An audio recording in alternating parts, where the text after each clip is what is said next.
you, Mark, for the introduction, and it's a good segue. Say, in essence, welcome to Alberta Innovate Tech Futures. And one of the things I wanted to say, we just expanded our parking lot first day to use it, and so it's a great addition that you'll be able to park right in the front here.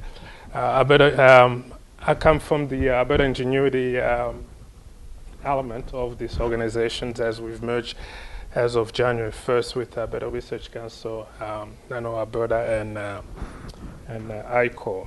Now, what I would like to talk to you about today is just, again, taking advantage of this opportunity that ACAMP, and thank you for the invitation. This is a great organization, and there's some analogy to ACAMP and nanoWorks in that we barely over 2 years of existence, and yet ACAMP has been able to grow his client base almost to about over 60 companies. So it's for us a great forum for really connecting with the client base and telling them talk about the opportunities and how Alberta Innovate Tech Futures is supporting industry and helping with diversification of our economy here. Okay. So primarily I'm going to be talking about the nanoWorks program. Officially the name is the Alberta Nanotech Industrial Research Partnership Program. The program was, it's an element of the Alberta Nanotech strategy that the province has put together, and it's been delivered by my colleague Dan Dukic of, likes to believe it's nanoAlberta. What it does in terms of its initial funding came from the Alberta government, and about $15 million over 5 years. It was managed by the former Alberta Ingenuity, now part of the Alberta Innovates-Tech Futures, with the intent of bringing industry and academic researchers together to increase industrial R&D investments and develop market-driven nanotechnology products. Now, there's some things I'd like to qualify here in terms of what are some of the requirements about the product. We like to see many of the projects that we are supporting to result to short-term deliverable of applications, nano-enabled applications, and product within the 3 to 5 years time frame. So that in itself begs some questions, and how does that fit with the health and medical sectors? As you know, in some areas you may have devices that may take 5 years to develop in terms of going through the regulatory rigor of that. And then you have the drug development that may be 10 to 12 years time frame to complete. So it's a challenge we have, and yet we're trying to resolve some of those things. So these are some of the project requirements, clear economic and social benefits to Alberta. And so those are the things that needs to frame the program, the projects, and it has to be with alignment with the priority areas of the province. And this health and medical is one of them, and you have energy and environment, and the life sciences, the ag and forestry area. If the project is in those particular area, using nanotechnology or nanotechnology-enabled products that would qualify. And again, there has to be partnership. And this is a partnership program of which there has to be the institutional partner and also the industry partner. And a significant part of the project needs to be conducted by the institutional partner. And again, the attempt was to really encourage technology transfer into companies. Going back to the original premise of the program was an industry partner, a company has a challenge or sees an opportunity, and how can that seek the help through collaboration with an institutional partner to advance that cause. So that was the intent. And again, it's co-shared with industry in terms of our funding. So the partnership involves industry, and what do we define as industry?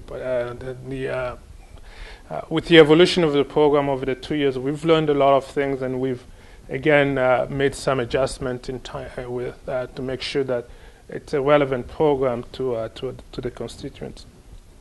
So in province industry partners are definitely, this is simply based on the title of the company, the incorporation being located in Alberta. But often we tend to run into this problem of focusing solely on Alberta opportunities. And so we've expanded that to say that really the definition of industry partner is a company that would provide value to Alberta. It may not be a local company, but that value proposition needs to be defined. So we've had some projects with funded M&Es. And the strategy with M&Es, I don't know what the point is. The pointer? No, just you mean for laser? Yeah. Okay. Sorry about that. For the M&Es, we've had this kind of challenge in terms of the Alberta government has some strategy in trying to attract M&Es here, and through that process, you may very well be investing into some building of relationship with the intent that in long term the M&E would establish a presence here, would bring value to Alberta. So that still be an element of that, and there may be a technology relevance. But what we have advanced with this concept of M&E is not simply focusing on the relationship, really. In the last instance of, and a good example of this is to try to connect the M&E through the project with a local partner that would extract the value in areas, in field of use that the M&E may not have value for the same research. A local company may be taking part into that.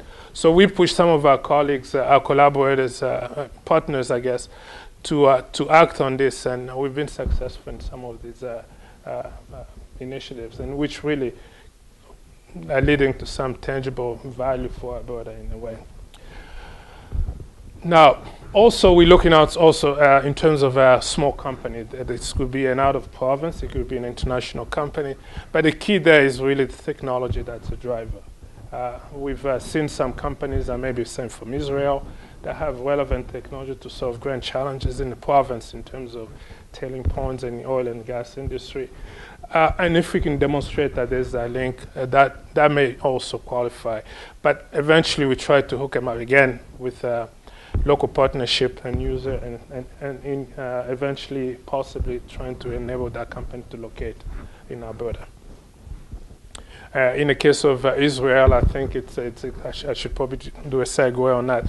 One of the things we learned through that exercise was a company that applied to us, and one of the point in the requirement in the application was that the head office company would be established in Alberta as opposed to the Israeli branch of it, and it was kind of difficult to conceive that a small company trying to do that. But I guess what it turns out that this is actually the strategy many Israeli companies employ to have access to a broader market than being located in Israel. Then they have all the Arab world market open to them by establishing presence, say, in the States as the head office of that company. So through that kind of a learning, we learned something that often would have been just viewed as a ploy to try to get funding rather than being genuine about that partnership.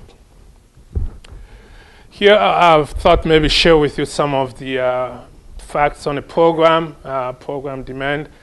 As I said, it's just a little bit over 2 years of running. We have over 45 expressions of collaboration received. Later on, I would probably present to you what the program, the application process is. Then you have some understanding what those various stages are. And if you can see in terms of demand, they've been a request to nanoWorks about $64 million, and total project size have been around $120 million over those 2 years period. But we have to date approved 12 projects, and 9 of them have been funded. And you can see in terms of size of those projects is about $30 million that we are running in terms of projects over the 2 year these 2 year periods.